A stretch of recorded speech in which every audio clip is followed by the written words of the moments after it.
There were classes where he sat through the entire session, from beginning to end. Yet when the lecturer finished, he couldn't remember a single thing he had just heard. He looked up at the board, glanced around at faces that had grown familiar over time, and in his mind, only one simple thought kept repeating: class is over. What should I eat when I get back today? Studying is a long journey. University is not the final destination, but it is an important milestone. The place where direction for the future begins to take shape.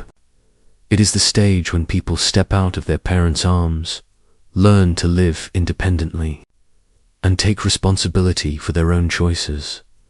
Wrong choices made at this point may not cause an immediate fall, but they can slow a person down, sometimes by many years.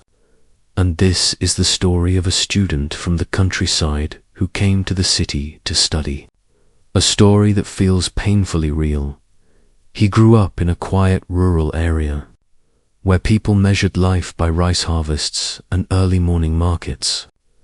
In that large family, education was never an easy path. His older siblings left school one by one, not because they were lazy, but because life didn't allow them any other choice. Everyone needed to work. Everyone needed to help support the family. Only he was able to continue. From a young age, he was used to sitting at his desk every evening, used to carefully kept notebooks, used to trying harder than what was expected of him. His academic results were not just personal achievements. Over time, they became a shared pride of the entire family. Each time there was a certificate of merit, his parents stored it carefully. They didn't boast or show it off, but whenever someone asked, they spoke with a quiet sense of relief, as if their silent sacrifices had finally meant something. He understood that he was carrying more than just his own dreams. He believed university would be the door that helped him step out of the familiar cycle of his hometown. He believed that if he just tried a little harder, everything would be different. In his mind at that time, the future felt clear, even if it didn't yet have a defined shape. The day he left his hometown for the city was nothing special. No celebration, no long goodbyes, just an early morning when the air was still cool. His parents prepared a few bags of food for him to take along, familiar dishes he had eaten throughout his childhood. Everything was packed carefully, as if they were trying to preserve something familiar for him in the unfamiliar place ahead. They didn't say much. They moved more slowly than usual. Their eyes followed his every small action, from packing his belongings to stepping out of the gate. In that silence lived both pride and a sadness hard to name. Pride that their child was the first in the family to step into a university classroom. Sadness because from that moment on, his path would slowly move beyond their reach. He boarded the bus, leaving his hometown with the feeling that he was beginning a great journey. He didn't clearly see the worry in his parents' eyes as they stood behind him. Or perhaps he did see it, but he believed that as long as he studied well, everything would turn out fine. He didn't know that from that very moment, the family's faith had been placed entirely in his hands, a faith far more fragile than he had ever imagined. The city welcomed him with crowded streets and a pace of life he had never been used to. Here, everything moved faster, louder, and it seemed as if no one paid attention to anyone else. He stepped into the lecture hall with the feeling of being small among a group of strangers. New faces, jokes he couldn't fully understand, relationships forming so quickly that he could barely keep up. The first classes passed in silence. He sat in a familiar corner, listening to the lecturer talk about concepts he had once dreamed of studying. But as time went on, the initial excitement slowly gave way to a sense of being lost. No one reminded him to wake up early. No one asked what he had learned that day, Freedom came too quickly, before he had learned how to keep himself in check. Evenings in the rented room were the hardest. After a long day, he returned to the small room and faced the long stretch of silence. There was no clinking of dishes, no familiar questions from his parents. He began to miss home in very concrete ways: the warmth of family meals, the smell of food, even the things he once thought were too ordinary to matter. Whenever he had a chance to return home, he felt as if he could finally breathe.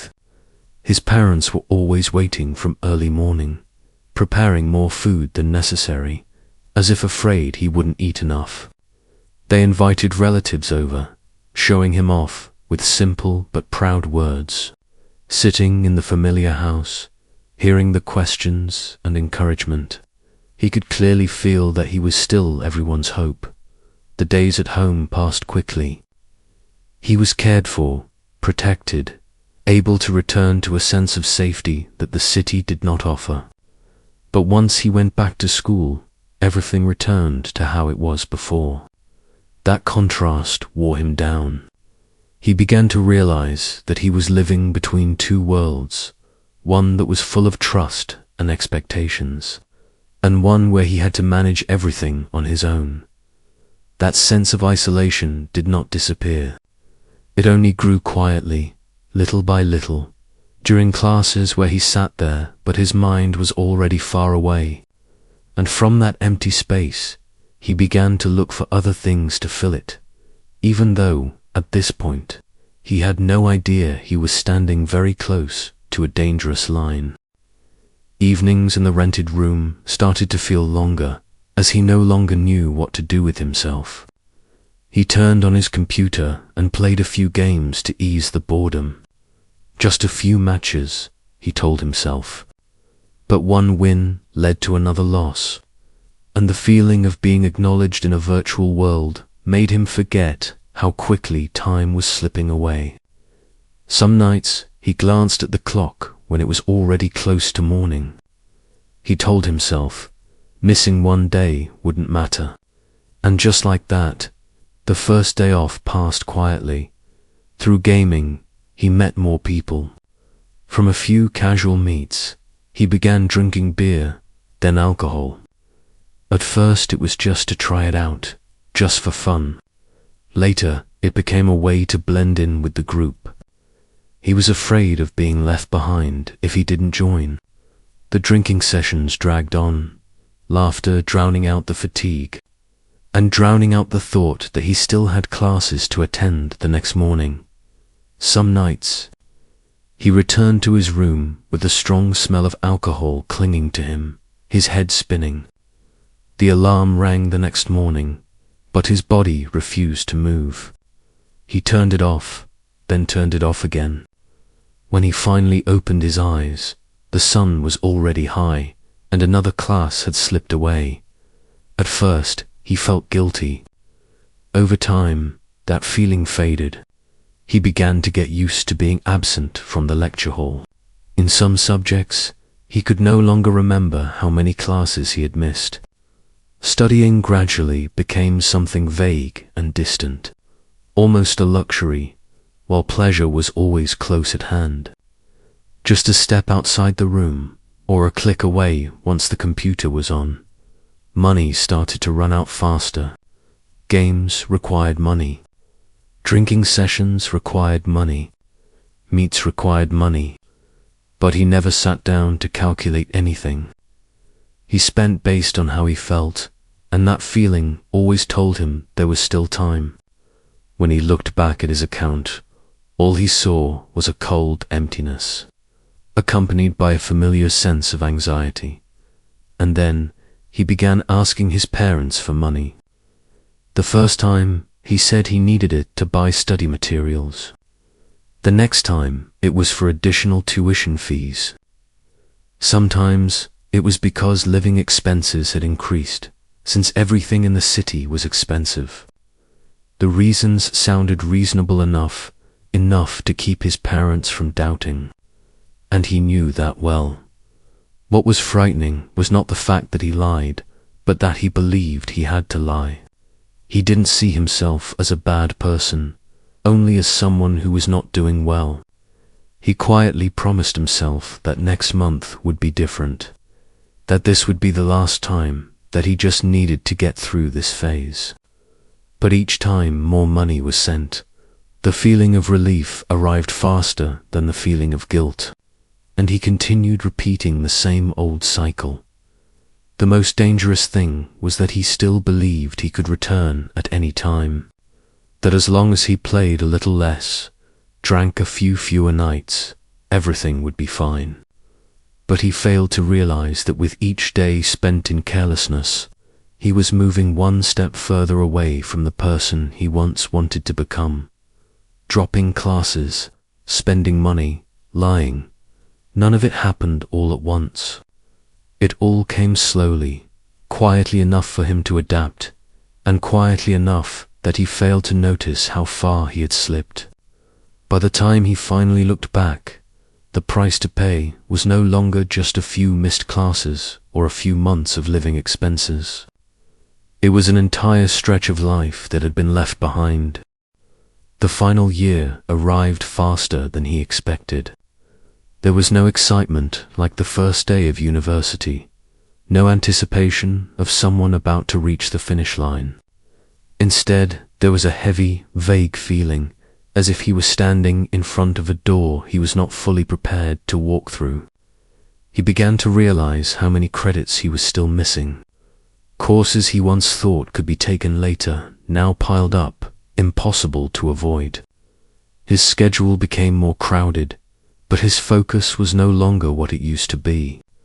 There were classes where he sat in the room, eyes on the board, but his mind drifted far away.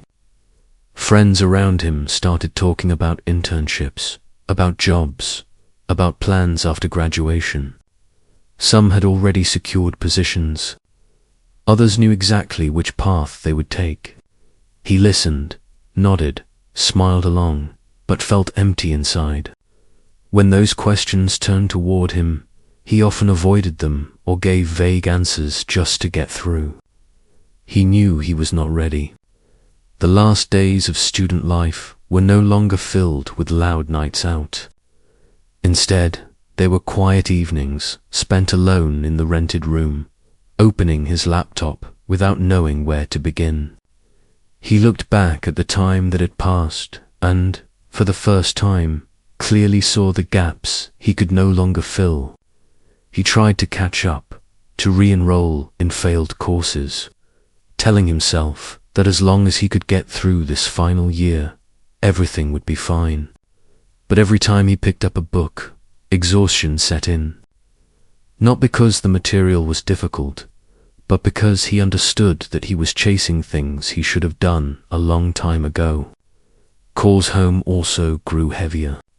His parents still checked in, still encouraged him, still believed that he was close to completing the most important stage of his journey.